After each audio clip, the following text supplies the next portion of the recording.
رک جائیں۔ کیا آپ جانتے ہیں کہ جو چیز آپ بڑے شوق سے بازار سے خرید کر کھا رہے ہیں وہ آپ کی زندگی کے لیے کتنی خطرناک ہو سکتی ہے؟ حق اور سچ کی آواز میں آج میں آپ کو وہ دکھا رہا ہوں جو شاید آپ کی آنکھیں کھول دے۔ ہم نے ایک مشہور بیکری سے یہ کھانے کی چیز لی، لیکن ذرا قریب سے دیکھیں، اس میں لال چوٹیاں بھری ہوئی ہیں۔ یہ صرف چوٹیاں نہیں ہیں، یہ ان دکانداروں کی غفلت اور لاپرواہی کا ثبوت ہے جو صرف پیسے کمانے جانتے ہیں۔ انسانی جان کی قیمت ان کی نظر میں کچھ بھی نہیں ہے۔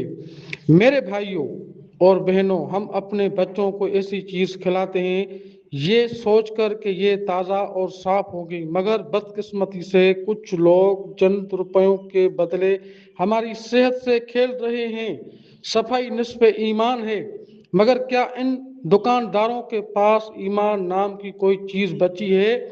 حق تو یہ ہے کہ ہم آواز اٹھائیں۔ جب تک ہم ایسی لاپرواہی پر خاموش رہیں گے یہ سلسلہ چلتا رہے گا۔ میں آپ سب سے گزارش کرتا ہوں کہ باہر سے کچھ بھی خریدنے سے پہلے اسے اچھی طرح چیک کریں، اپنی صحت کا خیال رکھیں، کیونکہ تندرستی اللہ کی بہت بڑی نعمت ہے۔ اس ویڈیو کو زیادہ سے زیادہ شیئر کریں تاکہ یہ ان دکانداروں تک بھی پہنچے اور وہ اپنی اصلاح کر سکیں۔ یاد رکھیں، آج کسی اور کے ساتھ ہو رہا ہے، کل آپ کے ساتھ بھی ہو سکتا ہے۔ اگر یہ میری آپ کو بات دل سے لگی ہے تو میری اس ویڈیو کو شیئر کریں، سبسکرائب کریں، لائک کریں۔ جزاک اللہ۔